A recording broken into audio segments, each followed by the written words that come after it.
আমরা অতি সহজে অল্প সময়ে সহজতরভাবে বড়লোক হতে চাই। আমরা কোনো কষ্ট না করে বড়লোক হতে চাই।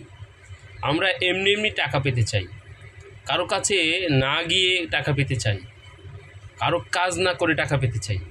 আচ্ছা বলেন তো, কেউ কারো কাজ না করলে কি টাকা দেয়? কেউ কি সফল না হলে আরেকজনকে সফলতার পথ দেখায়? কখনোই না। আপনার মাধ্যমে যদি আমি সফলতা পেতে পারি তাহলেই আপনাকে আংশিক দেব।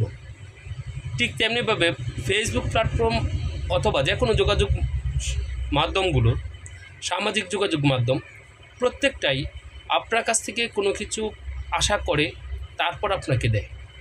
অর্থাৎ আপনার কাছ থেকে যা নিবে ওখান থেকে আপনাকে কিঞ্চিৎ মাত্র দিবে। সুতরাং আপনাকে অবশ্যই কষ্ট করতে হবে। এই কষ্টের যখন আপনি 100% করবেন তখন আপনাকে 20% দিবে। এই 20% পাওয়ার জন্য আপনাকে 100% কয়বার করা লাগবে সেটা কিন্তু ফেসবুক বলে নাই। অর্থাৎ ফেসবুক, ইউটিউব প্রত্যেকটা কাজে আপনি বারংবার ব্যর্থ হওয়ার পর আপনি যখন শেষ মুহূর্তে এসে সফলতা অর্জন গ্রহণ করবেন তখন কিন্তু আপনার বোরিং টাইম ওভারটেক হয়ে গিয়েছে। অর্থাৎ আপনি কাজ করতে করতে করতে করতে করতে করতে যখন অসন্তুষ্টির দরজায় পৌঁছে গিয়েছেন তখন হয়তো আপনি সফলতার মুখ দেখতে পারেন। আর অন্যান্য যে মাধ্যমগুলো রয়েছে, অনেক মাধ্যম রয়েছে, সেই মাধ্যমগুলো যখন আপনি কাজ করবেন যে সাথে সাথেই পেয়ে যাব, আপনি বড়লোক হয়ে যাবেন, ভুয়া।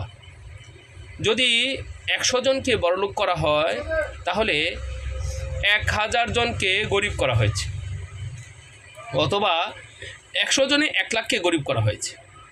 এরকম কন্ট্রিবিউশন রেখেই যে আপনাকে বড়লোক করতে চাচ্ছে সেই বড়লোক প্ল্যাটফর্মগুলো আগে বড়লোক হয়ে 100 জনকে ফকির করে একজনকে, অথবা 1 লাখ 1.5 লাখকে ফকির করে 100 জনকে বড়লোক করার প্রচেষ্টা চালিয়েছে।